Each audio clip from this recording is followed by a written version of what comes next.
し波を揃えてゆこうお互いを信じ合う五人の仲間まるでスファイブに預けた命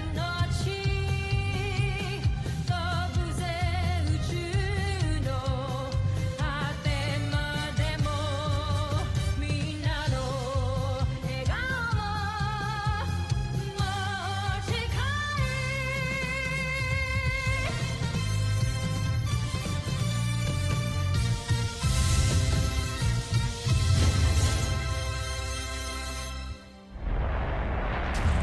Ang nakaraan sa Voltus 5 Legacy.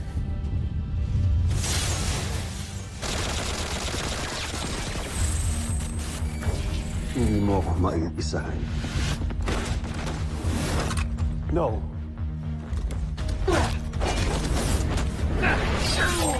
Sabihin mo na sa amin kung nasan si Ned Armstrong at yung magaling niyong pinuno. Dadalhin ko kayo sa kanya. Balik-balikin mo na sa akin ang aking punyal. Muli pa po sa inyo! Bakit mo ginawa ni Drac? Bakit ka nagpakamatay? Misa sumuko ka na lang sa amin. Malaki karangal para sa isang rimang katulad ko na mamatay kesa biyag sa kanan. Isang tapat at magiting na general si Drac. Malaking kawalan siya sa ating hukbo. Paalam, Sibal. Narescue po namin ang ibang mga Buzanian. We need help po para ma-extract sila. Chief, request for rescue and extraction operations. Angal ka para isiping madadaig mo ko. Tatapusin kita ngayon.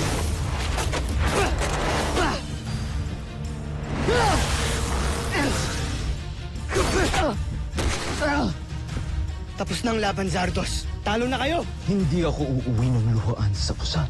Bigay mo na sa akin ang kamatayan. Entruba! Ikaw ang dapat magbayad sa Busan! Kunin ninyo ang ating prinsipe ngayon din! At patayin ninyo ang isang yan. Kailangan na kita ilayo sa lugar na to. Babawi tayo, pinapangako ko yan. Mas mahalaga ay ang maligtas kita.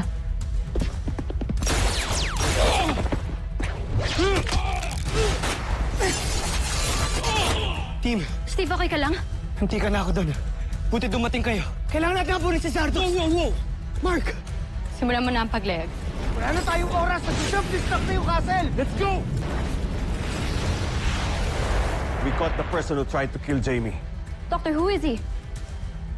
Not he. She. Si Ava. Truth is, I would do it again.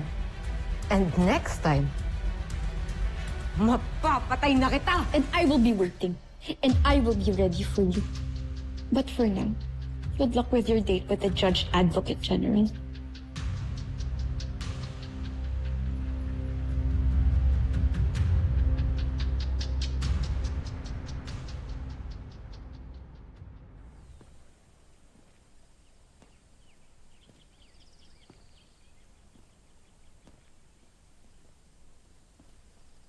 Steve.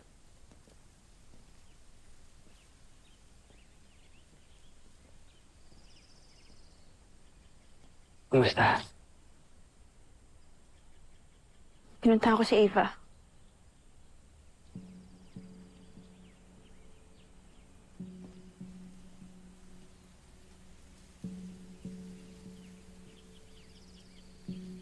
Alam mo, Jamie, matagal ko nang pinag-iisipan to.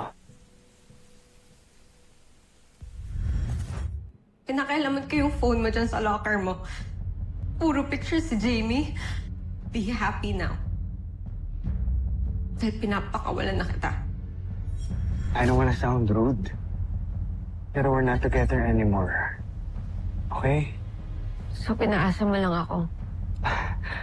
Bakit naman kita papaasahin, Ava? If nakapag-send man ako ng wrong signal sa'yo, I'm sorry. Ano ginagawa mo dito? Pinasali ako ni Dr. Hook bilang replacement ni Jamie Robinson. Correction. Temporary replacement lang kay Jamie habang nagre-recover siya.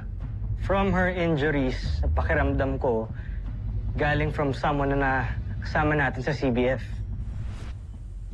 Kasalanan ko ba kaya ka pinagtatangkaan ni Eva? Ano ba yung mga ginagawa ko na hindi ko alam, kaya siya nagkakaganyan?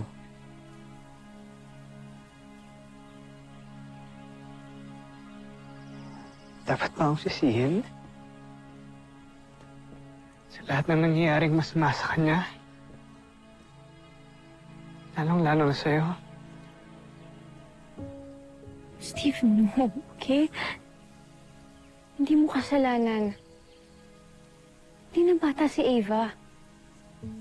Kung ano man yung nangyayari sa kanya ngayon, desisyon niya lahat yun. Pinili niya gumawa ng bad choices, ng bad decisions, and walang kahit sinong may kinalaman sa lahat ng yun.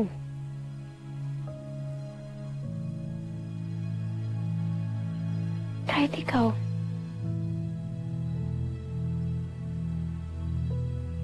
I was hoping na she would take responsibility sa lahat ng nagawa niya, pero hindi, nagsinungaling pa rin siya.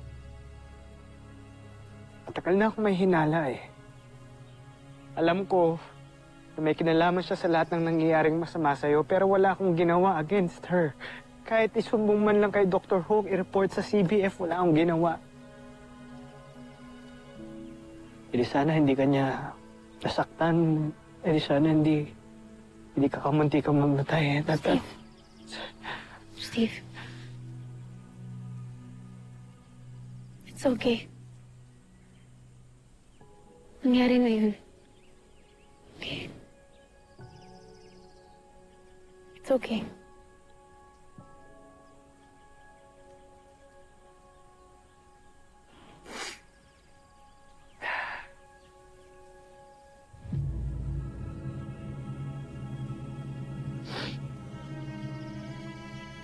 Kumusta si Ava?